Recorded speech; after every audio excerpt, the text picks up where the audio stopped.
तो ओपीएस और एनपीएस लड़ाई अब दिलचस्प मोड़ पर आ चुकी है। नमस्कार, आप देख रहे हैं मुद्दे की बात, और मुद्दे की बात है ओल्ड पेंशन स्कीम का मसला बनाम न्यू पेंशन स्कीम का मसला। खबर क्या है? खबर यह है कि संसद में बकायदा वित्त मंत्री निर्मला सीतारमण ने जो ऐलान किया था कि नई पेंशन योजना की समीक्षा के लिए एक कमेटी बनाई जाएगी, और फिर खबर आई कि वित्त सचिव सोमनाथन की अध्यक्षता में वो कमेटी का गठन कर दिया गया, जो पूरी रूपरेखा तय करेंगे कि एनपीएस को लेकर करना क्या है, कमेटी का काम क्या होगा, कमेटी क्या तय करेगी, और कमेटी के अस्तित्व में आने के बाद क्या फैसला लिया जा सकता है, वो भी सुनिए। कमेटी का काम होगा मौजूदा फ्रेमवर्क यानी कि जो दायरा है उसके बदलाव की समीक्षा करना।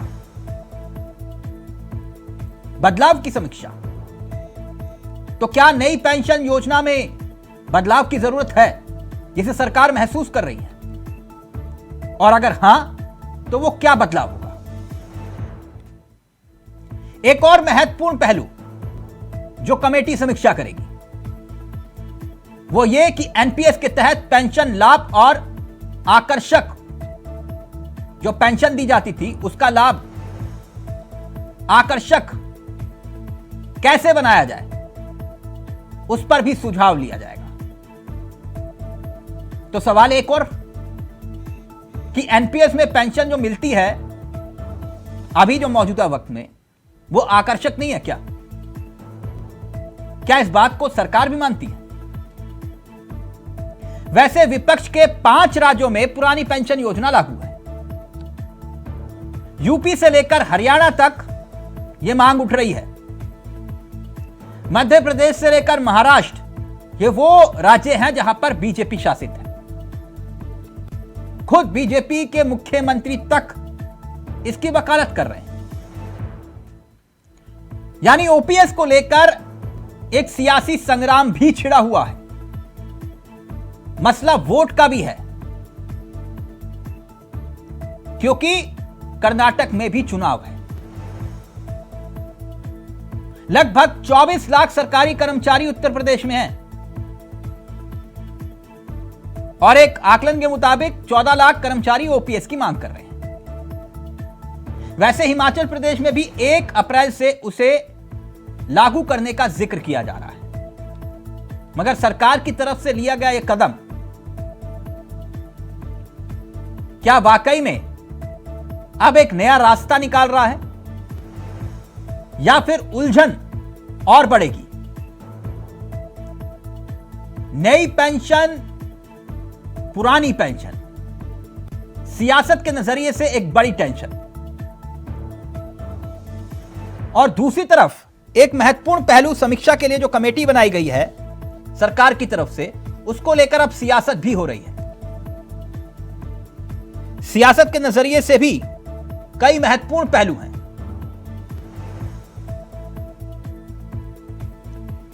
और अब उसी को लेकर हम चर्चा भी करेंगे। हमारे साथ तमाम मेहमान जुड़ चुके हैं, वो आपकी स्क्रीन पर आ चुके हैं।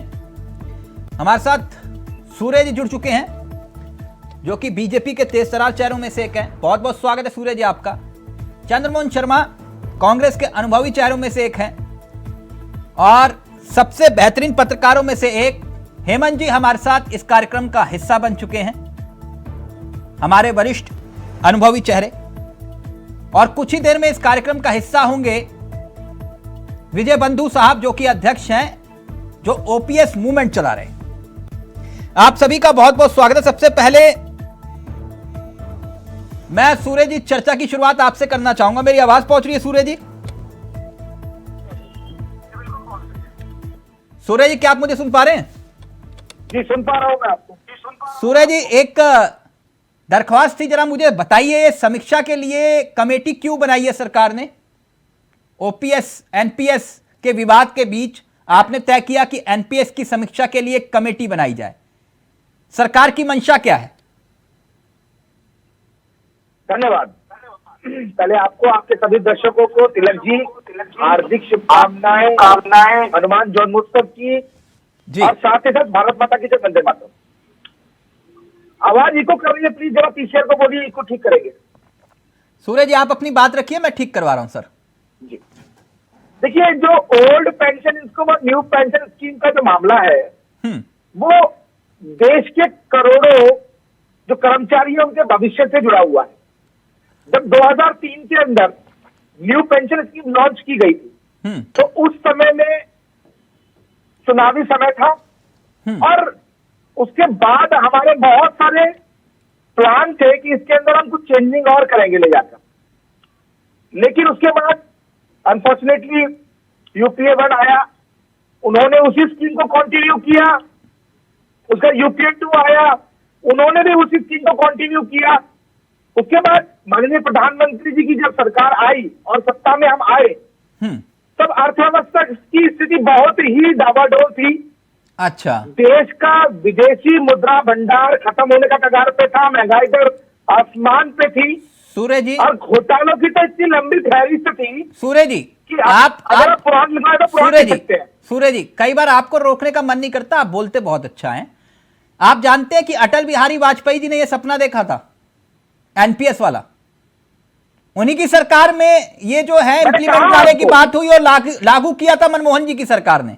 मैंने कहा था ना आपको, हाँ जी जी, कि कांग्रेस की सरकार में ये सब लागू हुआ, हाँ। न्यू पेंशन स्कीम जी, और इन्होंने जिस प्रकार के प्रावधान किए थे उन प्रावधानों के कारण जो कर्मचारी है उनका जो भविष्य है ना वो अधर में लटक गया। नहीं आप मुद्दे की बात तो ये है ना कि पुरानी पेंशन आप, यानी कि बड़े बड़े नेता ये कह रहे थे कि अर्थव्यवस्था का बेड़ा गर्क करने वाली एक पेंशन, पुरानी पेंशन योजना, तो फिर उसकी समीक्षा का जिक्र एनपीएस को लेकर आप क्यों कर रहे हैं?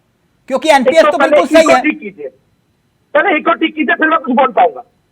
सूर्य जी प्लीज, मैं ठीक करवा रहा हूं, प्लीज इको सी करिए। प्लीज, बोल नहीं पाऊंगा मैं ना, बार बार इको कर रहा हूं। मैं कनेक्ट करवा रहा हूं, लेकिन उससे पहले मैं चंद्रमोहन शर्मा जी, आप तो कह रहे थे ये कुछ भी नहीं करेंगे, तो कमेटी गठित कर दी इन्होंने एनपीएस को लेकर, और सूर्य जी जो समझा रहे हैं वो कह रहे हैं कि देन तो कांग्रेस की है, यूपीए की है, आप हमारे सर पर क्यों मर रहे हैं? देखिए कि तिलक भाई, जब प्रश्नों का जवाब ना हो तो फिर उसको घुमाना लाजिब हो जाता है। पुरानी पेंशन, ओपीएस और नई पेंशन को रोकने का जो सिरमौर भाजपा ने लिया और उनके जिस उपलब्धि की बात आ गई, तो सूर्य भाई कह रहे हैं कि हाँ वो मैं कह रहा था, क्योंकि जिस चीज को अटल बिहारी वाजपेयी ने किया उसको यूपीए 1 और 2 के अंदर मनमोहन सिंह ने लागू करा। क्या देश का वो नागरिक जो सरकार के लिए कार्यरत रहता है, जब वो अपना जीवन 35 से 40 साल देता है, क्या वो पेंशन का अधिकारी नहीं है? अरे पेंशन सरकारें देती भी, लेकिन जो योजना आयोग के मोंडे कालू, तो ये बात जब आप विपक्ष में होते हैं तभी आपको समझ में आती है। वो मैं आ रहा हूँ, आपका बिल्कुल ये बात ठीक है, लेकिन हमने पेंशन बंद नहीं करी है। यूपीए नहीं, आपने कहा कि सपना अटल जी ने देखा, पूरा मनमोहन जी ने किया, तो फिर कसूरवार किसे मानूं? अगर आप ये कह रहे कि एनपीएस बहुत बुरी है और ओपीएस बहुत अच्छा है, किसे मानूं मैं कसूरवार? आप तो यही कह रहे कि भैया आप ये तो सब कुछ उन्हीं का ही है, मतलब बिल्कुल चित भी मेरी और पट भी मेरी। मैंने कहा मैंने चित में मेरी तो नहीं जी कि भाजपा से जब आप कहते हैं कि उपलब्धि किसकी है, तो वो कहते हैं अटल बिहारी वाजपेयी की है, और जब आप कहते हैं कि ये बंद क्यों हो रही, तो कहते हैं जी अर्थव्यवस्था का भंडार डाल रहा था। और वही तो मैं बताता कि योजना आयोग के मंडे कालू वालिया कहते हैं कि ये सबसे बड़ी रेवड़ी है, जो ये सरकारी व्यक्तियों को जो पेंशन मिलती है सबसे बड़ी रेवड़ी है। तो सरकार संशय क्या है? आप थोड़ा सा देखिए शर्मा जी, मेरे साथ ना थोड़ा, अगर फैक्ट्स की बात कर रहे हैं तो मौजूदा जिस वक्त इस योजना को धरातल पर लाया गया था, तब उस वक्त पी चिदम्बरम जी क्या कहते थे वो भी बताइए ना। उसी साक्षात के अंदर छत्तीसगढ़ और राजस्थान के अंदर नहीं आप मत घुमाइए मुझे, मैं ये पूछ रहा हूं तब उस वक्त मौजूदा वक्त के वित्त मंत्री सबसे विद्वान व्यक्ति वो क्या कहते थे ओपीएस को लेकर? अंदर भी जो ओपीएस पुरानी पेंशन नई पेंशन का मुद्दा था उसको किया, तभी हिमाचल के जनमानस ने इस बात को मुद्दा बनाया, ठीक, और तभी उसके ऊपर कोई चेहरा नहीं चला। मसला वोट का है, सीधा बोलिए ना। हिमाचल के अंदर सरकार बनी। Okay Surya ji please quick reaction जल्दी से, फिर मैं हेमंत जी के पास देखिए इन्होंने अभी की फिर रिको हो रही है, इन्होंने चालाकी से कहा कि भैया हम तो ओल्ड पेंशन स्कीम के अंदर इंटरेस्टेड है, हम तो यहाँ भी कर रहे हैं वहां भी कर रहे हैं। अटल बिहारी वाजपेयी जी ने जो सपना देखा था वही संशोधन भारतीय जनता पार्टी लेके आ रही है, मोदी जी की सरकार लेके आ रही है कि फिक्स रिटर्न मिलना चाहिए कर्मचारियों को, 100% मार्केट के ऊपर नहीं छोड़ना है उनको, क्योंकि उनकी पूरी तो फिर जिंदगी किसने की छोड़ा कमाई है ये। 100% मार्केट के ऊपर? बंद किसने करी है? कोरोना की आपदा का हवाला लेकर आपके चीफ आवाज आ रही है बहुत ज्यादा। मैं करवा रहा हूँ, उसको करेक्ट करा रहा हूँ, लेकिन जॉइंट पेन के लिए डॉक्टर ऑर्थो ऑयल के अमेजिंग रिजल्ट सबको पता है, पर क्या आपको पता है कि पुराने और ज्यादा बिगड़े दर्द के लिए डॉक्टर ऑर्थो ऑयल के साथ साथ डॉक्टर ऑर्थो कैप्सूल्स को भी रेगुलर यूज करना चाहिए। ये कोई टेम्पररी पेन किलर नहीं, आयुर्वेदिक औषधि है। सब तो आ गए, रो क्यों रही है? सब तो आ गए, लेकिन स्वाद नहीं आया। अब आया असली स्वाद। हाँ, अब आया स्वाद। जब स्वाद के बड़े हों लाले तो MDH का चंकी चाट मसाला डालें। MDH का चंकी चाट मसाला। मसाले सच सच MDH।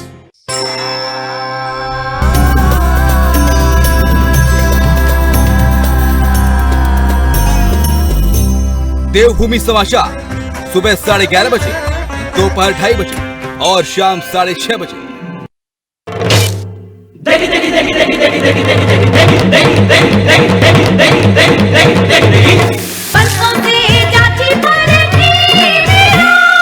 MDH की देगी मिर्च का तड़का, अंग अंग फड़का। MDH की देगी मिर्च। कर्नाटक का चुनाव अभी सामने, आप देखिएगा कर्नाटक के चुनाव में भी एक इशू बन रहा है। और इसके पहले बताए आपको, क्या आप समझते हैं कि उत्तर प्रदेश में जो 2022 के असेंबली इलेक्शन हुए हैं जी, वो सारी सामान्य परिस्थितियों में ही इस तरह के परिणाम आ गए, या सामान्य तरीके से ही अखिलेश यादव की पार्टी को 10% से अधिक का एलिवेशन मिल गया वोट्स में? हमने उत्तर प्रदेश में स्वयं देखा है कि पेंशन के इशू को लेकर के यहाँ सारे कर्मचारी लामबंद हो गए। जो कर्मचारी भारतीय जनता पार्टी को भी नैतिक और सैद्धांतिक रूप से चाहते थे, वो भी एकजाई हो गए थे, एकजुट हो गए थे। एक बहुत बड़ा वर्ग कर्मचारियों का। और ध्यान रखिएगा, अगर 24 लाख कर्मचारी हैं तो उनसे जुड़ा 1 करोड़ वोट आप समझ लीजिए, एक घर में 3 वोट, 4 वोट, 5 वोट होता है, तो मतलब ये बात दूर तक जाती है। और इसका असर उत्तर प्रदेश में बहुत नजदीकी से देखा गया। हिमाचल प्रदेश में तो एकदम फैसला कुन देखा गया। उत्तर प्रदेश में तो अखिलेश यादव नहीं लड़ पाए, 100 सीट तक सिमट गए। और हिमाचल में सरकार बेहतर कर रही थी, सरकार से उतनी ज्यादा नाराजगी नहीं थी, लेकिन एक पेंशन इशू ने वहां पूरा परिणाम पड़ नहीं। अब ये सरकार ने जो समीक्षा का जिक्र किया है कि एनपीएस की समीक्षा के लिए कमेटी गठित, आपको क्या लगता है कि सरकार क्या वाकई इसे हम यू टर्न मान ले, या फिर जो गलतियां हुई हैं उसको संशोधित करके कि भैया नहीं, इसमें आप संतुष्ट रहिए, हमारी भी नाक बची और आपकी भी? आप एक छोटी सी बात बता दीजिए जी। ये जो किसानों से संबंधित कानून का इतना बड़ा एपिसोड चला, कितने बड़ा धरना प्रदर्शन हुआ, कितने लोग मरे, वहां क्या हुआ था? वक्त के हिसाब से अपनी गलतियों को रेक्टिफाई करना भविष्य को देखते हुए किसी के लिए भी आवश्यक है। तो ये कमेटी का गठन इसीलिए हुआ है कि जो जनता को पसंद हो हम भी वही बात करेंगे, क्योंकि जनता जनार्दन है, उसी को फैसला करना है। और खाली यही इलेक्शन नहीं है, अब तो सबसे बड़ी लड़ाई, जो बहुत बड़ी लड़ाई सामने है भारतीय जनता पार्टी की, मसला 24 का है। ये अलग बात है कि भारतीय जनता पार्टी का अपर हैंड है, इसमें कोई शक नहीं। उन्होंने अपने सारे कील कांटे दुरुस्त कर लिए हैं, लेकिन वो क्यों चाहेंगे कि एक इशू पर, मात्र एक इशू पर उनको हिमाचल जैसे परिणाम देखने को मिले। उनका जो टारगेट पे चल के भारतीय जनता पार्टी उसको हासिल करती है, उसका रिकॉर्ड रहा है पिछले 2014 के बाद से। जो टारगेट है उसमें क्यों झटका खाएं?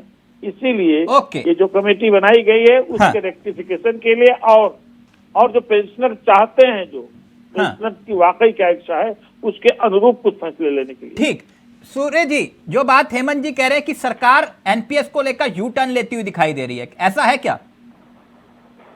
देखिए तिलक जी, अभी बार बार मेरे जो आदरणीय हैं हेमंत जी कह रहे थे कि चुनाव जो है वो हिमाचल में देखिए आप, तो चुनाव हिमाचल में नहीं हुआ था, साथ में गुजरात में भी हुआ, और गुजरात में हमारा परसेंटेज ऑफ वोट बहुत ज्यादा बढ़ गया था। मेरे हिसाब से गुजरात में भी कुछ मेरे पेंशनवादी भाई रहते होंगे, आदरणीय रहते हैं। विषय ये नहीं है। और दूसरी बात, अगर हम हिमाचल को भी उठा ले तो जिनको आपने वोट दे दिया गुस्से में, वही हाल हो गया कि भैया भेड़ ने कसाई को वोट दे दिया। नहीं, यानी सरकारी कर्मचारी आपको वोट दे ना दे, कोई टेंशन नहीं है आपको? ना ना ना ना ना, ना गलत बात। आप तिलक जी मेरी बात का जो है ना आशय को बदलिए मत। मैं कहना चाहता हूँ कुछ और, वो समझने की कोशिश कीजिए। हाँ। कि हिमाचल प्रदेश में महंगाई की स्थिति क्या है आज की डेट में। आप वहां पे देखिए वैट बना दिया गया, वहां पे बिजली की कीमतें बढ़ाई गई है, वहां पर इस समय में देखिए महंगाई कहाँ पहुंच गई है। विषय ये नहीं है, ये जो निर्णय लिया जा रहा है ये निर्णय पहले भी लिए जाने वाला था, लेकिन इस देश में जब सत्ता माननीय प्रधानमंत्री जी ने संभाली थी तब ये देश घोटालों का प्रदेश और देश था, अर्थव्यवस्था जर्जर थी। हाँ। धीरे धीरे धीरे धीरे अर्थव्यवस्था को गति में लेके आए हैं, विश्व की 5वीं बड़ी अर्थव्यवस्था बनी है। हमने कोरोना काल देखा, नहीं। इसमें क्या स्थिति थी पूरे विश्व की। सूर्य जी जब धीरे धीरे करके स्थिति कंट्रोल में आई है, नहीं, जो अटल बिहारी वाजपेयी जी ने सपना देखा, तिलक जी पूरी बात लेने दीजिए, मैंने बोल नहीं पाया हूँ। जो अटल बिहारी वाजपेयी जी ने सपना देखा था एनपीएस के लिए कि हमारे हर पेंशन भाई को, मैं भी सरकारी नौकर का बेटा हूँ, हर पेंशन भाई को जिनको पेंशनर है उनको फिक्स जो है रिटर्न मिलना चाहिए। अच्छा, तो आप सूर्य जी आपने कहा कि आप एक पेंशनर के बेटे हैं, ठीक जी। आपके पिताजी को या माताजी को जिनको पेंशन मिलती होगी वो कितनी पेंशन एनपीएस के तहत मिलती है, ओपीएस के तहत? एनपीएस के तहत मिलती है। सर कितनी तनख्वाह थी? अब सुनिए, ये तो मेरा व्यक्तिगत है, थोड़ा सा मैं इसको ओपन नहीं करूंगा। नहीं, मैं इसका मैं बता रहा हूँ सर नहीं, मैं आपको समझना पड़ेगा। मैं आपको आप नाराज मत होइए, मैंने व्यक्तिगत नहीं पूछा। अटल बिहारी वाजपेयी जी ने देखा था उस चीज को, मैं आपकी बात एग्री कर रहा हूँ सूर्य जी, मैं व्यक्तिगत नहीं जा रहा हूं। मैं आप कह रहे हैं कि एनपीएस के तहत मिल रही थी, तो मैं एक मोटा मोटी आंकलन आपके सामने रख रहा हूं, आप बोलिएगा ये सही है गलत है। 1 लाख तनख्वाह पाने वाले को 4-4 हजार रुपए पेंशन मिल रही थी एनपीएस के तहत, क्या ये सही है या गलत? नहीं, मैं ये कहना चाहता हूँ, यही तो मैं कहना चाहता हूँ आपसे। यूपीए आते ही इन्होंने एनपीएस पे ले आए और वहां पे जो अटल जी ने प्रावधान सोचे थे उन प्रावधानों को बिल्कुल बरकरार। सर मैं आपकी सारी बात मान रहा हूँ, आपने कहा कि मेरे घर में पेंशनर हैं, आपके घर में पेंशन आ रही है, मैं तभी आपसे पूछ रहा हूँ कि मैं सही बोल रहा हूँ या गलत। वो कांग्रेस के ही नीति आयोग जो समय में योजना आयोग था। सर मैं मान रहा हूं कि आपकी बात सारी मान गया कि कांग्रेस ने बेड़ा गर्क किया, आपकी बात मैं मान रहा हूं, लेकिन मैं आपसे सिर्फ एक तथ्य पूछ रहा हूं कि क्या आपके घर में पेंशनर है जैसे आप बता रहे हैं, उनको 1 लाख रुपए सैलरी आधी तनख्वाह के हिसाब से क्या मिल रहा है एनपीएस के तहत, या फिर जो मैं कह रहा हूं 1 लाख वाले को 4,000 रुपए मिल रहा है? नहीं, वो सही है। आपसे केवल इतना सुनिए तिलक जी, आप जो 4,000 कह रहे हैं ये आंकड़ा भी आप गलत दे रहे हैं, मैं पहले बता दूं आपको। लेकिन इसके अंदर झोल तो कांग्रेस ने किया और अर्थव्यवस्था को गति देने के बाद। सर मैं मान रहा हूं चंद्रमोहन शर्मा जी ने झोल कर दिया, मैं मान रहा हूं आपकी बात, आप मुझे बताइए तो सही सर, एनपीएस के तहत कितनी पेंशन मिल रही है? सुन लीजिए तिलक जी, मेरी बात सुन लीजिए आप। हमने ओआरओपी दिया, वन रैंक वन पेंशन दिया इंडियन आर्मी के लिए, इतने सालों से वो पेंडिंग था। उसके अलावा न जाने कितने हमने ऐसे निर्णय लिए हैं जो कि देश हित में है, और ओल्ड पेंशन स्कीम के ऊपर भी जो निर्णय आएगा वो भी हमारे पेंशनर भाइयों के हित में होगा। उनके हित के संग भाजपा की सरकार कभी भी कोई कॉम्प्रोमाइज नहीं करेगी, लेकिन अर्थव्यवस्था को गति भी देनी अत्यंत आवश्यक है। कांग्रेस के द्वारा शर्मा जी जवाब दे दीजिए सर। ओके इतना लेट हुआ है। ओके सूर्य जी, अब आपने सवाल उठाया, शर्मा जी प्लीज जल्दी से। देखिए, इनके बातें सुन के मुझे आ रहा है कि खेल रे कैसा रे साथी, दिया भी झूमे और झूमे रे बाकी, यानी चिट भी मेरी पट भी मेरी। आपको जब पेंशन देने की बात करो तो आप परिस्थितियों के ऊपर आ जाते हैं कि आज परिस्थिति ऐसी है, कोरोना कल आ गया, देश इकोनॉमिक अच्छी है, इसके देश के सरकारी कर्मचारियों को हम पेंशन नहीं दे सकते। अब जब पेंशन की बात आ जाएगी अरे वो पेंशन तो कांग्रेस आपने का दिया है, तो उस उस सिस्टम कांग्रेस को चेंज करने की बात आप की है जीतने मैंने। के लिए कह देते ना, हैं। ना, ना, ना, ना। वो देखिए शर्मा जी, आप बातों को घुमाइए मत। आप पेंशन आपने लोगे हैं, केवल आपने किया जो कुछ सरकारी किया। कर्मचारियों को आपकी पेंशन सरकार देने के ने मुद्दे, ओल्ड पेंशन स्कीम खत्म आप की शिक्षा और मंत्री न्यू के पेंशन विरोधी, स्कीम के आपकी अंदर सरकार जिस विरोधी, प्रकार की अगर आप नीति लोगों होती ने तो वन डाले पेंशन हैं, के आपने वो गलत किया था। था। उसी के अंदर आपने अग्निवीर लेके आए, उसी स्ट्रेटजी के अंदर कि आपने उसी स्ट्रेटजी को तोड़ के अग्निवीर ले आए 4 साल के अंदर। एक देश के और अभी क्या किया? 4 साल में खत्म और कर दिया। अभी वन रैंक वन ठीक पेंशन उसी किसने पेंशन दिया? का हवाला देते हुए अरे आपने क्या वन किया? रैंक वन पेंशन जिस किसने GDP दिया ये को आप सीख बताइए। रहे हो, उसी GDP के ग्रोथ के किसने अंदर तो दिया आज वन रैंक वन देश के अंदर पेंशन? बेरोजगारी चरम सीमा पे है। उसी बेरोजगारी GDP के अच्छा। कारण तो आज महंगाई चरम सीमा पे है। और आप अमित शाह कहते हैं इसको। नहीं, एक मिनट। बात जो हेमंत जी कह रहे थे वही हुआ ना, कि भाई आप लोगों को चिंता कर्मचारियों की कम, वोट की ज्यादा है, चाहे वो कांग्रेस हो या फिर बीजेपी। एक ब्रेक ले रहे हैं, ब्रेक के उस पार इसी पर ही चर्चा को आगे बढ़ाएंगे। हमारे साथ विजय जी भी इस कार्यक्रम का हिस्सा होंगे, जो ओपीएस के मूवमेंट को आगे बढ़ा रहे हैं। एक ब्रेक ले रहे हैं, उनको भी इस कार्यक्रम में शामिल करने की कोशिश करते हैं। जल्द हाजिर। तो कब निकलेगा समाधान नई पेंशन पर, नया घमासान? सीधा रुक कर रहे हैं अपने मेहमानों की तरफ। इस वक्त हमारे साथ इस कार्यक्रम का हिस्सा विजय जी भी बन चुके हैं। विजय जी, आपका भी बहुत बहुत स्वागत है। ओपीएस मूवमेंट को प्रमुखता से चलाने वाले चेहरों में से एक है। विजय जी, कैसे हैं आप? समझ चाहता हूँ, थोड़ा टेक्निकल इशू हमारी वजह से आ गया है, तो मैं समय पे नहीं हो पाया, इसलिए समझ चाहता हूँ। नहीं, कोई दिक्कत नहीं विजय जी। विजय जी, अब तो आप खुश हैं? समीक्षा के लिए कमेटी गठित कर दी सरकार ने नई पेंशन स्कीम को लेकर। नहीं, देखिए, जो हमारी डिमांड है उस पर तो कमेटी की कोई बात ही नहीं हुई है ना। ये तो कमेटी एनपीएस में सुधार की भी बात की जा रही है। हमारी डिमांड वो पुरानी पेंशन है, हमारी एनपीएस में सुधार नहीं है। तो एक और कमेटियों का इतिहास भूगोल हम लोगों ने बहुत देखा है। तो उत्तर प्रदेश में 23 अक्टूबर 2018 को कमेटी बनी थी, अभी 1 मार्च को कर्नाटका के अंदर बनी थी। तो अगर आप कमेटियों को लेके जाएं तो उस पर नहीं। दूसरा जो सबसे बड़ा विषय है, ओपीएस में क्या हो रहा है, ये सवाल है। एनपीएस में क्या होगा क्या नहीं होगा वो विषय नहीं हमारा है। हमारा जो आंदोलन एनएमओपीएस का बैनर तले पूरे देश के अंदर चलाया जा रहा है, वो पुरानी पेंशन हूबहू लागू करने की बात की जा रही है। और 5 राज्यों ने लागू कर दिया। पश्चिम बंगाल ने कभी एनपीएस लागू ही नहीं किया। जब 5-5, 6-6 राज्य ने इस दिशा में अपना कदम बढ़ा दिया है, अपने लोगों को उन्होंने दे दिया है। तो फिर इस कमेटी को गठित करने के पीछे मंशा क्या लगती है आपको? देखिए, वो कमेटी के पीछे का मंशा मुझे ऐसा लगता है कि आंदोलन का दबाव है और चुनावी जो सामने घटना है उसको उन्होंने एक शिथिलता लाने के लिए कि हाँ हम भी देखिए काम कर रहे हैं, जबकि सच है कि उससे कोई लेना देना नहीं है हमारे मुद्दे का। तो अभी जैसे हिमाचल का परिणाम आया, हिमाचल के परिणाम से ओपीएस ने एक बड़ा टर्निंग पॉइंट किया। अभी कर्नाटका सामने चुनाव खड़ा हुआ है, 10 मई को वहां चुनाव है। और हमारे संगठन की पूरी अपील है कि जो हमारी बात करेगा, हम वोट फॉर ओपीएस चलाएंगे। और इसलिए चलाएंगे कि लोकतांत्रिक देश में हमारा हक बनता है हम अपने मुद्दे के लिए वोट करें। जागरूक लोग हैं, पढ़े लिखे लोग हैं, देश के 80 लाख लोग हैं। तो यानी आप ये कह रहे हैं कि अगर बीजेपी ओपीएस देगी तभी हम वोट की अपील करेंगे, वरना फिर बीजेपी के खिलाफ वोट मांगेंगे? स्वाभाविक सी बात है, किसी को अगर शिक्षा नहीं मिल रही है तो शिक्षा के लिए वोट करेगा। किसी के सामने नाली अगर टूटी पड़ी है तो नाली के लिए वोट करेगा। कोई रोजगार नहीं पा रहा, रोजगार के लिए वोट करेगा। हमें पेंशन नहीं मिली तो हम पेंशन के लिए वोट करेंगे। नहीं, तो आपको सिर्फ इंटेंशन यही लग रही है कि भैया चुनाव है इसलिए समीक्षा की बात कर रहे हैं? हाँ, बिल्कुल। आप बिल्कुल एक लाइन में अगर आप कहें तो ये बिल्कुल सार्थक होगा। और रही बात जब ओपीएस बंद की जा रही तो कोई कमेटी नहीं बनाई गई, एक अध्यादेश ला दिया गया, इतने लाखों लोगों के लिए एक ब्रेक कर दिया गया, तब ओपीएस के लिए कोई कमेटी नहीं बनाई गई।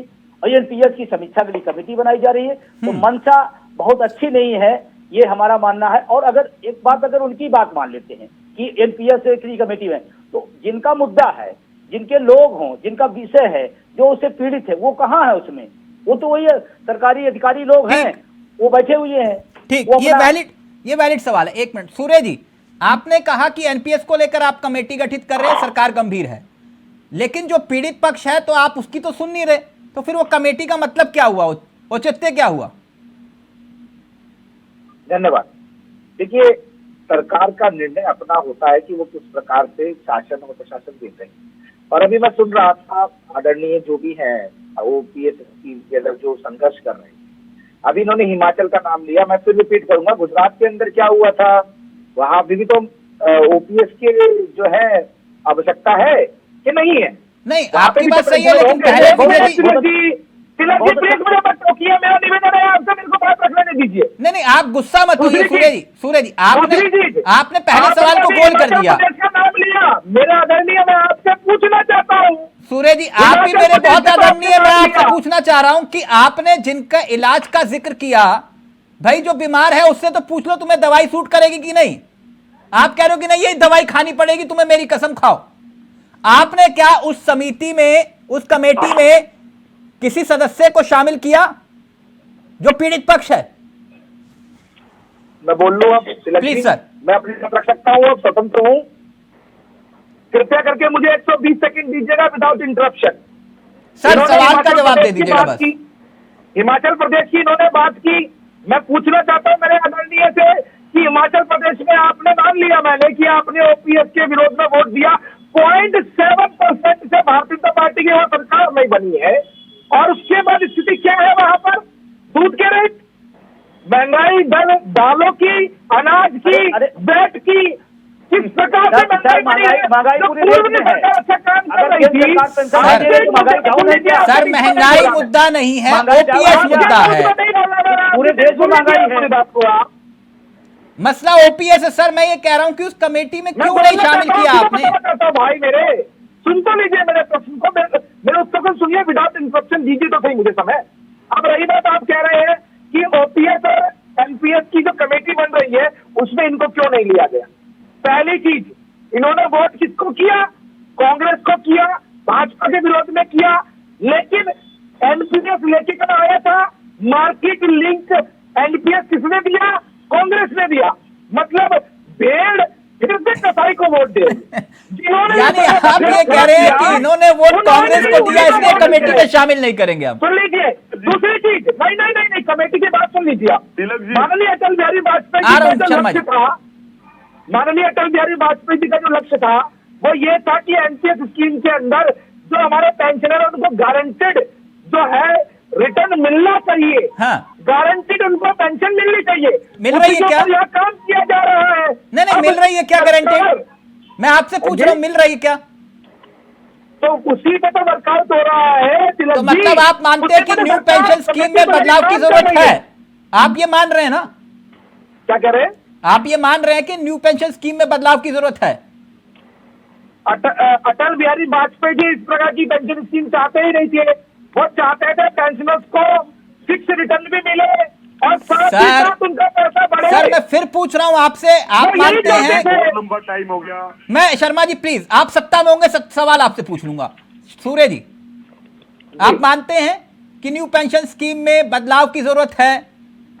कांग्रेस द्वारा लागू की गई न्यू पेंशन स्कीम पेंशनर्स के लिए बहुत परेशानी की थी। One rank one pension Bharatiya Janata party की सरकार। अब जल्दी से विजय जी अपनी बात रख रहे हैं, फिर चंद्रमोहन जी और हेमंत जी आपके पास आ रहा हूँ। जल्दी से विजय। मैं कहना चाहता हूँ, अभी प्रवक्ता जी ने कहा गुजरात में क्या हुआ। गुजरात में क्योंकि पहला वो राज्य है जहां पर निजीकरण कर दिया गया, संविदा और सोर्सिंग पर नौकरियां दी गई, वहां सरकारी कर्मचारी है ही नहीं है, पहली चीज। दूसरी चीज आपसे कहना चाहता हूँ, एक बातें कर रहे हैं सर। अरे सुनिए, अब आप सुनिए, अब थोड़ा सुन लीजिए भाई साहब, अब सुन लीजिए मेरी बात सुन लीजिए, अब मेरी बात सुन लीजिए। और जहां एनपीएस की बात है, अगर एनपीएस में आपको बताऊं तो 1200, 1826 रुपए पेंशन मिल रही है। ये कोई पेंशन व्यवस्था होती है? प्रधानमंत्री के क्षेत्र बनारस कितनी पेंशन थी उनकी? कितनी पेंशन थी उनकी? प्रधानमंत्री के क्षेत्र बनारस थे, एक प्रिंसिपल रुकिए, आप यही आइए। मैं आपसे पूछना चाहता हूँ, मैंने बहुत पढ़ा है, मैं भी परिवार से हूँ, पेंशनर परिवार से। मैं आपसे पूछता हूँ, जिस व्यक्ति ने अपनी सैलरी का पेंशन के लिए कटवाया ही नहीं गया होगा पैसा, उसका मूलधन ही जमा नहीं होगा, उसको क्या मिलेगा? तो पहले पेंशन के लिए कटवाते थे पैसा? अच्छा, नहीं, यही पॉइंट है, यही पॉइंट है। एक मिनट, पेंशन के लिए पैसा कटता था क्या विजय जी? एनपीएस में, ओपीएस में ना, ओपीएस की बात कर रहा हूँ मैं। ओपीएस में नहीं, ओपीएस में कोई पैसा नहीं कटता था। कोई पैसा नहीं कटता था। यस, मैं यही बात तो कह रहा हूँ सूर्य जी। आपने मुझसे कहा था कि मेरे घर में पेंशनर है, मैंने तो भैया मुझसे पूछा था कि कितनी तनख्वाह थी और कितना पैसा मिल रहा है एनपीएस के तहत।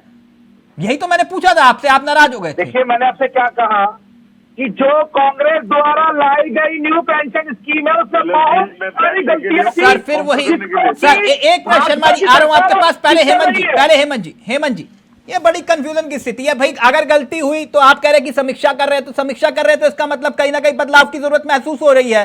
तो फिर ये बात हिचक क्यों? एक मिनट सूर्य जी, हेमंत जी अपनी बात रखें, फिर शर्मा जी आपके पास आ रहा हूं। मुझे लगता है कि भाजपा के जो प्रवक्ता महोदय हैं, इनका तो इतना एग्रेसिव एटीट्यूड है कि शायद नरेंद्र मोदी और अमित शाह का भी नहीं होगा। वो भी पेंशन को लेकर मुलायम है और उनकी शायद जो परिस्थिति, देखिए एक बात बता दूं, बहुत क्लियर कट बता दूं कि देश की आर्थिक दशा को देखते हुए कभी कभी कठोर कदम उठाने पड़ते हैं किसी भी सरकार के लिए, चाहे वो मनमोहन सिंह की सरकार रही हो, चाहे अटल जी की सरकार रही हो, चाहे मोदी जी की सरकार हो। देश हित में कभी कभी आवश्यक होता है, ऐसा नहीं। लेकिन दिक्कत क्या होती है कि इस तरह के फैसले जब आप कठोर फैसले उठाते हैं या किसी भी तरीके से जो स्टेट एक्सचेकर को संतुलित करने यानी वित्तीय अनुशासन को शुद्ध करने की जब कोई कदम उठाते हैं, तब इस तरह की परिस्थितियों का सामना करना पड़ता है। देखिए, लेकिन दिक्कत क्या है, पॉलिटिकल इशू होता है किसी भी राज्य में। मैं उत्तर प्रदेश की मिसाल देता हूँ। उत्तर प्रदेश में सरकार महंगी बिजली खरीद करके भी ज्यादा सप्लाई दे रही है, जनता खुश है, बिजली खूब मिल रही है। उत्तर प्रदेश का पावर कॉर्पोरेशन सैकड़ों करोड़ के नुकसान में जा रहा है, बहुत लंबा 1000 करोड़ में घाटा चला गया होगा, फिर भी महंगी बिजली खरीद के दे रहे हैं। यहाँ ये जो कदम उठाया गया था, इसके मूल में अगर आप जाएं, चंद्रमोहन जी बताएंगे, तो मंशा यही थी कि इसको एक नया स्वरूप दे करके, लेकिन प्रश्न यह है कि इसके रेक्टिफिकेशन की याद अभी क्यों आई? ये भी एक सवाल उठता है ना। भारतीय जनता पार्टी के प्रवक्ता महोदय से सवाल करिएगा कि इसके रेक्टिफिकेशन के लिए, इसके रिव्यू के लिए अभी क्यों कमेटी बनाई गई? और माफ कीजिएगा, हमने तो अपनी आंखों से देखा है, उत्तर प्रदेश में अखिलेश यादव की सीटें बढ़ी, पिछले मुकाबले बहुत बढ़ी, और वोट फीसद 10% वोट बहुत बड़ा होगा है, वो बड़ा, क्योंकि हमने यहाँ देखा उनका हम ओपीएस लागू करेंगे। ओपीएस लागू करने का एक ऐलान ने क्रांति पैदा कर दी साहब। देखिए क्या होता है, जो पेंशनर्स होते हैं अकेले उनका विषय नहीं होता है। जैसे भाई साहब हैं, भाजपा के नेता हैं, प्रवक्ता हैं, इनके परिवार में 4-8 लोग होंगे, 8 लोग होंगे, 5 लोग होंगे, 6 वोट होंगे, 8 वोट होंगे, और ये भले इसको नकारें, अलग अलग स्थान पर अलग परिस्थितियां होती हैं। लेकिन हिमाचल के चुनाव में मैं स्वयं गया था, मैंने देखा था कि कॉमन आदमी के भीतर जो भी सरकारी सेवा में रहा है उसमें बड़ा उत्साह था इस बात को लेकर के। और भारतीय जनता पार्टी बहुत प्लान तरीके से उसका कैंपेन चलता है, बहुत नियोजित तरीके से एक सर मैं आप ही के सवाल को आगे लेकर जा रहा हूँ शर्मा मैं जी। एक मिनट में खाली जी सर कर दूं, बस एक पल का लिए। और जो मैं कह रहा हूँ, आप इसका परिणाम या दुष्परिणाम वहां देख सकते हैं। कर्नाटक का चुनाव आ रहा है, उसके बाद में हम लोग डिबेट करेंगे। एक ऐसा इश्यू है जिस पर भारतीय जनता पार्टी को यानी केंद्र सरकार को, मोदी सरकार को यू टर्न लेना ही पड़ेगा। ये जो रिव्यू के लिए कमेटी बनाई गई है, इस तरह के कुछ प्रस्ताव लेकर आएगी। जैसे आपने देखा होगा, मैं फिर उसी बात पर रहा हूँ, किसान आंदोलन, इतना बड़ा किसान आंदोलन दशकों में कभी नहीं हुआ हिंदुस्तान में। जो भी, हालांकि उसका पॉलिटिकल इम्पैक्ट नहीं पड़ा, क्योंकि समय रहते केंद्र सरकार ने अपनी जो भी हो सकता अच्छे के लिए उन्होंने किया हो, हम भी जो फॉर्मूला था उसकी बहुत सी चीजों को अच्छा मानते हैं, उन्होंने अच्छा सोच किया हो, लेकिन वो पॉलिटिकली बहुत डैमेज कर रहा था। उन्होंने वक्त रहते उस चीज को रेक्टिफाई करने का एक स्वरूप लेकर आए, और उसका परिणाम आप देखिए, जिस इलाके में किसान आंदोलन सबसे ज्यादा चरम पर था, उस इलाके में लोग डर रहे थे, बड़ा भयाक्रांत है, भारतीय जनता पार्टी सभाया हो जाएगा। भारतीय जनता पार्टी अपेक्षाकृत वहाँ अच्छा परफॉर्म करके आई। टिकैत साहब अपना भूत नहीं बचा पाए, अपना भूत नहीं बचा पाए वो।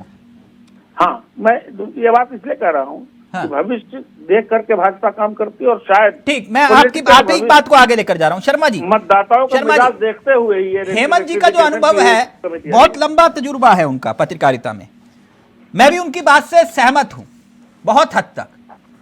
और बीजेपी की आदत रही है कि वो आप जहां सोचना बंद करते हैं वहां से वो सोचना शुरू करते हैं। जितनी बात मैं हेमंत जी की समझ पाया, अगर 360 डिग्री में घूम गया मसला वही जैसे वो किसान आंदोलन वाला था। अब इन्होंने ओपीएस को अपने साथ पाले में ले लिया मसला, तो फिर बचेगा क्या आपके लिए? क्योंकि 5 राज्यों में आपने तो कहा ना कि देखो जनता ने इसलिए हमें वोट किया, हम ओपीएस लागू कर रहे थे, और वहां पे भी एक पेच है। मैं अभी विजय जी से पूछूंगा, वो क्या ओपीएस आपने लागू की, ओपीएस मिल रही है वहां? प्लीज शर्मा जी। देखिए, जो सरकार डरी सैनिक कमजोर और चोर लुटेरों के साथ रहे, वो देश के उन जनमानस का अपमान निरंतर करेगी, और वो अभी मेरे भाजपा के मित्र कर रहे हैं। देखिए, वो पहले तो कह रहे हैं कि कमेटी ने वोट नहीं दिया, तो उनकी तुलना वो भेड़ से कर रहे हैं, और कसाई के हाथ कह रहे हैं, कसाई के हाथ चलेंगे। यानी देश के अंदर विपक्ष की अगर एक सरकार बनेगी तो वो कसाई की होगी, और देश के जो जनमानस वोट देगा वो भेड़ होगा। इतना भद्दा अपमान एक नशे के अंदर चूर और भ्रष्टाचार में लिप्त डरी हुई सरकार के नेता प्रवक्ता कर सकते हैं, क्योंकि परिस्थितियों का हवाला उन्हें कोरोना का भी लेना। और डॉक्टर ऑर्थो ऑयल के रेगुलर मसाज से जॉइंट हेल्थी रहते हैं, और अगर प्रॉब्लम बहुत पुरानी है तो डॉक्टर ऑर्थो कैप्सूल्स साथ लेना ना भूलें। अब दर्द भी घुटने टेकेगा। सब तो आ गए, रो क्यों रही है? सब तो आ गए, लेकिन स्वाद नहीं आया। अब आया असली स्वाद। हाँ, अब आया स्वाद। जब स्वाद के बड़े हों लाले तो MDH का चंकी चाट मसाला डालें। MDH का चंकी चाट मसाला। मसाले सच सच MDH।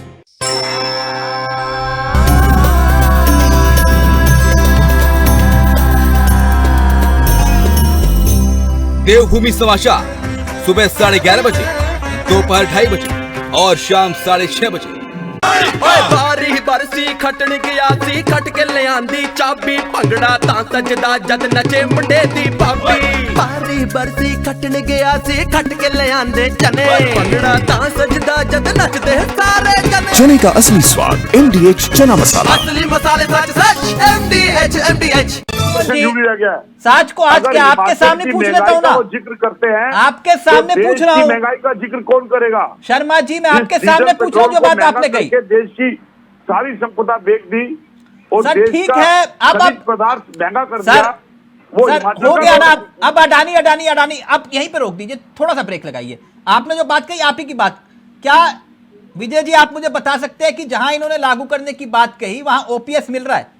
जी हाँ, मिल रहा है, और वहाँ पर लोग उसका ओपीएस का लाभ लेना भी शुरू किए हैं, क्योंकि हिमाचल ने अभी लेटेस्ट घोषित की थी कि 1 अप्रैल से वहाँ भी एनपीएस व्यवस्था बंद हो गई। जो एजेंडे ने कहा है छाती ठोक के दे रहे हैं। नहीं, मैं क्यों पूछ रहा हूँ, एक मिनट। 35,000 करोड़ राजस्थान का अटका हुआ है, 17,000 करोड़ छत्तीसगढ़ का अटका हुआ है, 7,500 करोड़ हिमाचल का अटका हुआ है। मैंने गलत फिगर तो नहीं दिया विजय जी? नहीं, देखिए आपने फिगर सही दिया है, लेकिन वो विषय दूसरा है। हाँ। एनपीएस का बंद होना और ओपीएस का देना दूसरा विषय है। जो एनएसडीएल में पैसा हमारा चला गया वो दूसरा विषय है। हाँ। और वो केंद्र सरकार को देना पड़ेगा। हाँ। ये PFRDA नहीं रोक रहा है, ये केंद्र सरकार रोक रही है। अगर ये ना होता तो अभी केंद्र सरकार ने एक निर्णय दिया था 17 फरवरी 20 को केंद्र सरकार के लोगों के लिए कि नियुक्तियों में जिनका मामला रुका हुआ था उनको ओपीएस के अंतर्गत लाया गया, उनका पैसा वापस हुआ। 1 के लिए पैसा वापस हो सकता है, 10 के लिए तो 1 लाख के लोगों के लिए हो सकता है। वो एनएसडीएल का पैसा एक अलग विषय है। ओपीएस एनपीएस बंद हो गई, ओपीएस शुरू हो गई, ये एक विषय है और वो स्टार्ट हो गया। हाँ। अब मुझे एक बात बताइए सूर्य जी, क्या आप अभी भी मानते हैं कि पुरानी पेंशन रेवड़ी है?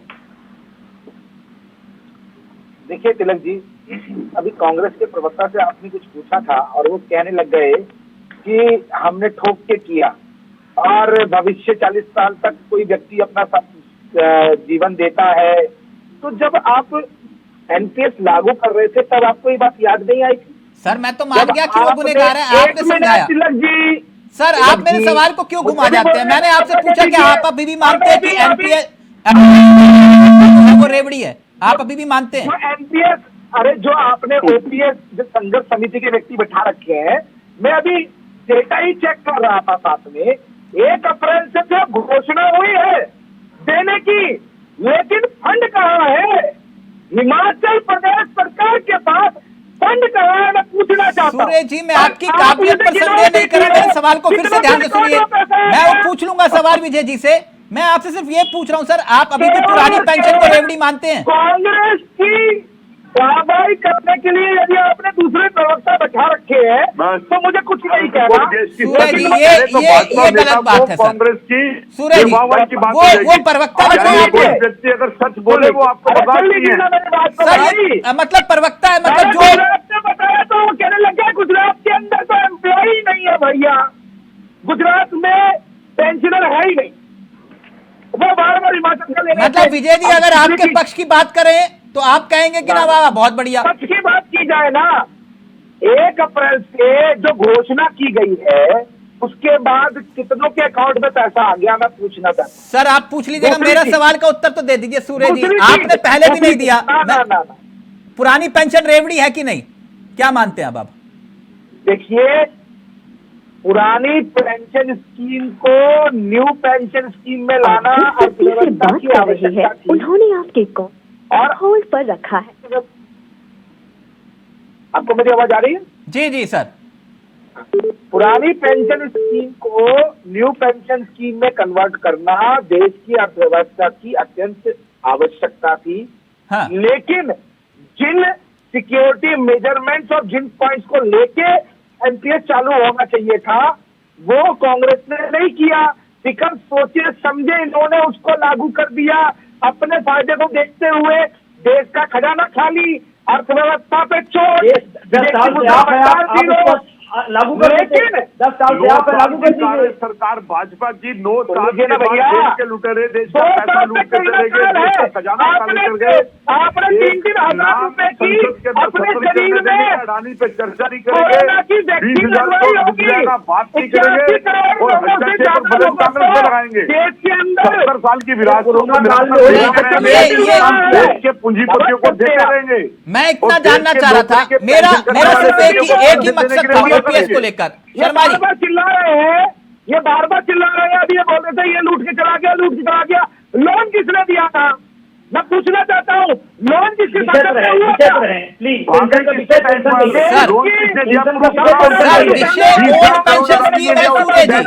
सर सदन किससे होता है चर्चा करने के लिए? जेबीसी की कमेटी ये विषय फिर वहीं पे आ जाता है। शर्मा जी दिक्कत ये है,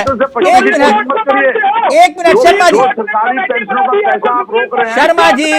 शर्मा जी विषय वो विश्वास नहीं, आपको किसी एजेंसी में विश्वास नहीं, आपका विश्वास है सूर्य जी मैं आपसे एक मूलतः सवाल, आप हर सवाल को घुमा रहे हैं।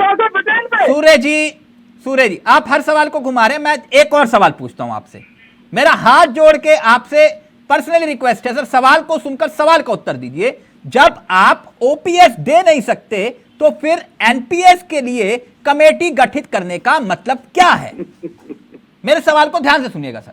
आपका सवाल ही गलत है तिलक जी। अच्छा, एनपीएस में मेरे पेंशनर भाइयों के जहां अहित हो रहे हैं उसको करेक्ट करने के लिए ये आयोग बनाया गया, कमेटी बनाई गई। तो 10 साल से ये आपको दिखाई क्यों नहीं दिया कि इनका अहित हो रहा है, गलत हुआ? कांग्रेस के द्वारा जो भी योजना लाई गई सर 10 साल से आप सत्ता में हैं, हित किया जाएगा।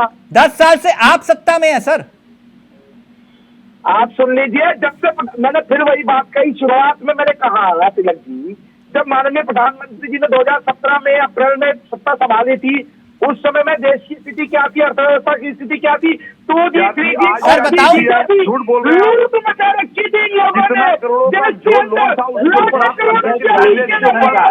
देश के अंदर जितना कर्जा नीचे सरकार छोड़ के गई थी, आज कितना कर्जा है, पर इनकम कितनी थी कि आज पेंशन का डिबेट हो रहा है, कितनी थी पेंशन का जवाब। एक मिनट शर्मा जी एक मिनट इस चैप्टर को यहीं क्लोज करेंगे। एक मिनट, मैं अर्थव्यवस्था का आपने जिक्र किया। सूर्य जी मैं ना विषय से भटक नहीं चाह रहा। आप सुन लीजिए, ये महंगाई चिल्ला रहे हैं ना, कल से देखिएगा सीएनजी और पीएनजी के 10% रेट कम होने जा रहा है। सर मैं उस पर आपसे अलग से चर्चा कर लूंगा। शर्मा जी एक मिनट, सूर्य जी आपने अर्थव्यवस्था का जिक्र किया। सूर्य जी मुझे लग रहा है आप इस मुद्दे पर चर्चा करना नहीं चाह रहे, मुझे ऐसा महसूस हो रहा है आप चर्चा नहीं करना चाह रहे। आपने अर्थव्यवस्था का जिक्र किया, उसी का आंकड़ा दे रहा हूं। आप जानते हैं मैं कई बार आंकड़े लेकर बैठ जाता हूं गलती से, आप जैसे काबिल प्रवक्ता होते हैं। 66 सालों में 55 लाख करोड़ का कर्ज था, ठीक, और पिछले 8 सालों में 85 लाख करोड़ का कर्ज लिया आपने। आज कर्ज है 140 लाख करोड़ का। ज्यादा है सर, 156। एक सेकंड सर, एक मिनट, गलत आंकड़ा तो नहीं है सर? आपके आंकड़े को आप करेक्ट कर लीजिए। आप निवेश को भी, आप दिल्ली मेट्रो का जो लोन है उसको भी आप उसमें जोड़ रहे हैं। पब्लिक और जो गवर्नमेंट पार्टनरशिप के अंदर जो सर मेरी गलती, अच्छा मेरी गलती है, मैं मान गया, अच्छा मैं मान गया सर, सर सर मैं मान गया, ओके ओके ओके। अब विजय जी सर, मैं ना तर्कों पे बहस कर सकता हूँ, कुतर्कों पर नहीं कर सकता। अब विजय जी का ऑडियो रहेगा सिर्फ। विजय जी रास्ता क्या है? ये कह रहे हैं कि भैया ना तुम हारे ना हम जीते, बात खत्म करो। अब रास्ता दिखाई दे रहा है समीक्षा की जिक्र करते हुए, क्या लगता है आपको रास्ता क्या है? देखिए, हम न पक्ष न विपक्ष, ये बहुत संवेदनशील मामला है। देश के 80 लाख लोग हैं और सैनिक बल का मामला है, देश की सुरक्षा करते हैं। इसको बहसबाजी में न उलझाएं। मेरा निवेदन है, वो सत्ता हो विपक्ष हो, इस विषय को बहुत गंभीरता और संवेदनशीलता से लें। और इसलिए लें कि अभी हाईकोर्ट ने जो निर्णय दिया अर्धसैनिक बलों को पुरानी पेंशन देने का, सरकार उस पर आनाकानी कर रही है। जो देश की रक्षा कर रहे हैं उनके सुरक्षा को देने में आपको क्या दिक्कत है, ये सवाल है। और आर्थिक भार की बात की जा रही, बार बार आर्थिक भार बताया जाता, तमाम सारे लोगों ने कहा। मैं पूछना चाहता हूं, देश का राजनेता 1, 2, 3, 4 पेंशन लेता है तब आर्थिक भार की दिक्कत नहीं होती है। अगर मैं अभी लेटेस्ट बात करूं, संसद पूरी तरह ठप रहा, संसद नहीं चला, इस देश के टैक्स पेयर का पैसा चला गया। किसी एक सांसद ने कहा देश इसमें इस संसद का भत्ता हम नहीं देंगे? किसी अर्थार्थी ने सवाल उठाया? विजय जी आपने दिल को छूने वाली बात कह दी। मैं इसका एक उदाहरण देता हूं आपको। पहले मैं एक बयान सुनाऊंगा और फिर उसके बाद ये, और सूर्य जी बड़े ध्यान से सुनिएगा, समझिएगा सर, और सबको देखना चाहिए, समझना चाहिए, क्योंकि ओपीएस एक बहुत बड़ा मुद्दा है। बिल्कुल सही कहा आपने। मैं एक पहले बयान सुनाऊंगा फिर उसके बाद कुछ आंकड़े दिखाऊंगा। प्लीज जरा एक बयान प्ले करिएगा। ग्वालियर दक्षिण विधानसभा के मेरे सभी परिजनों को मेरा नमस्कार। ग्वालियर दक्षिण विधानसभा ऐप के माध्यम से मैंने ये प्रश्न पूछा था कि ओपीएस पर आप लोगों की क्या राय है, और मुझे जानकर आश्चर्य है कि लगभग 93% से ज्यादा ग्वालियर दक्षिण विधानसभा के परिजनों ने जो ग्वालियर दक्षिण ऐप पर अपनी राय रखी, उसमें स्पष्ट तौर पर कहा है कि ओपीएस लागू होना चाहिए। मैं एक जनप्रतिनिधि हूं, जन मतलब आप, प्रतिनिधि मतलब मैं आपका बेटा। तो मेरा एक दायित्व बनता है कि जो जनता का मानस है, जो परिजनों का मानस है, उसे सरकार के सामने प्राथमिकता से रखना चाहिए। कई लोगों ने, मेरे कई परिजनों ने ये तक कहा कि यदि ओपीएस नहीं दे सकते तो विधायकों को और मंत्रियों को भी पेंशन लेने का कोई अधिकार नहीं। बिल्कुल ठीक कहा। विधायक, मंत्री या जो भी राजनीतिक क्षेत्र में शीर्ष पर लोग हैं, ये सब आपके आशीर्वाद के कारण है। और मैं आज ये बोलना चाहता हूं कि यदि ओपीएस लागू नहीं होगी तो आपका बेटा प्रवीण पाठक भी भविष्य में अपनी पेंशन नहीं देगा। यह बयान मैंने इसलिए सुनाया, कांग्रेस के विधायक हैं, सबको प्लीज स्क्रीन पर, कांग्रेस के विधायक कह रहे हैं कि अगर ओपीएस लागू नहीं तो मैं पेंशन नहीं लूंगा पूरी उम्र। राजनीति इसलिए गजब है क्योंकि विजय जी ने बहुत अच्छी बात कही। राजनीति इसलिए गजब है, अपने बुढ़ापे के लिए पुरानी पेंशन योजना चलती रहे, मगर कर्मचारियों की बात आए तो आर्थिक बोझ दिखाई देता है। अब आर्थिक बोझ का मतलब एक और भी है। क्यों मैंने ये बात कही, जो विजय जी बात कह रहे हैं मैं इससे इत्तेफाक रखता हूं। अब कुछ आंकड़े मैं प्लीज प्ले कर रहा हूं और सूर्य जी जरा प्लीज ध्यान से देखिएगा। और ये आंकड़े बताते हैं कि जिन जिन राज्यों में, कई ऐसे राज्य हैं जहां पर विधायक 3-3 पेंशन ले रहे हैं। एक दिन की विधायकी जिंदगी भर की पेंशन मध्य प्रदेश में, ये उदाहरण है। कई ऐसे राज्य हैं, जितनी बार विधायक बनेंगे उतनी बार पेंशन पाएंगे। मध्य प्रदेश ऐसा राज्य है जहां पर 450 विधायकों पर पेंशन का सालाना खर्च 21 करोड़ के आसपास आता है। इसके साथ साथ राज्य पर 3 लाख करोड़ का कर्जा है, 3 लाख करोड़ से ज्यादा का। फिर भी विधायकों को पेंशन चाहिए। और हर महीने 50,000 की पेंशन पूर्व विधायकों को दी जाती है यहां। और ऐसे ही अलग अलग राज्य, महाराष्ट्र का जिक्र करूं, 10 साल विधायक रहने पर 60,000 महीना पेंशन, और वहां पर विधायकों की संख्या और खर्चा आपके सामने है। ऐसे ही खर्चा महाराष्ट्र की सरकार के हिसाब से 6,80,000 करोड़ का तो सिर्फ कर्जा है, मगर पेंशन विधायकों को मिल रही है। यह स्थिति महाराष्ट्र की है। और अगर कमोवेश पूरे देश का भी जिक्र कर ले तो बिहार में 1,000 पूर्व विधायकों को 60 करोड़ साल का खर्च आता है पेंशन का। हरियाणा में हर महीने विधायकों को 2.5 करोड़ महीना, यह खर्चे का हिसाब मैं आपके सामने रख रहा हूं। और राजस्थान में 483 पूर्व विधायक, 37 करोड़ का खर्चा सिर्फ पेंशन का। प्लीज सूर्य जी, देखिए तिलक जी, आप सर शुरुआत में ही कहा था। सूर्य जी, सवाल तो ले लीजिए। आप लोगों पर कोई आर्थिक बोझ नहीं आता, अपनी मर्जी से तनख्वाह भी बढ़ाते हो, अपनी मर्जी से पेंशन भी पाते हो। अगर दूसरा पेंशन मांगे सरकारी कर्मचारी तो आप कहते हो ना बाबा ना, एनपीएस अच्छा है, ओपीएस सिर्फ हमारे लिए अच्छा है। क्यों? देखिए तिलक जी, शायद आपको माननीय प्रधानमंत्री जी द्वारा किए गए कार्यों की जानकारी नहीं है। अगर ऐसा है तो बुकलेट भेज दूंगा, प्लीज भेजिएगा। सुनिए मेरी बात सुन लीजिए। अरे सुन लीजिए भैया, आप भी सुन लीजिए। पेंशन, ये जो मलाई चाटने वाली कांग्रेस बैठी है ना, इन्होंने संसद के कैंटीन को क्या बना रखा था? प्रधानमंत्री जी आए, सर सवाल का उत्तर तो दे दीजिए। मैं ये कह रहा हूँ कि जब आप काम नहीं करते तो पेंशन भी चाहिए आपको, तो पेंशन। प्रधानमंत्री जी कांग्रेस द्वारा जो गड्ढे खोदे गए हैं उनको भरे जा रहे हैं। ओपीएस आपको चाहिए, पेंशन आपको चाहिए, सरकारी कर्मचारी के लिए आर्थिक बोझ क्यों? ना मैंने फिर रिपीट किया, आप फिर रिपीट कर रहा हूँ। घोटाले कांग्रेस करेगी, गलत नीतियां कांग्रेस लाएगी, कांग्रेस फिर बाद में नौटंकी करेगी। सर यही राजनीति कांग्रेस की रही है। सर मैं मसला ओपीएस, आप कांग्रेस कांग्रेस कांग्रेस कांग्रेस कांग्रेस, मेरे हर सवाल का जवाब कांग्रेस क्यों? तो कांग्रेस ने तो किया ना, आप बताइए किसने किया ओपीएस? सर ओपीएस किसने किया?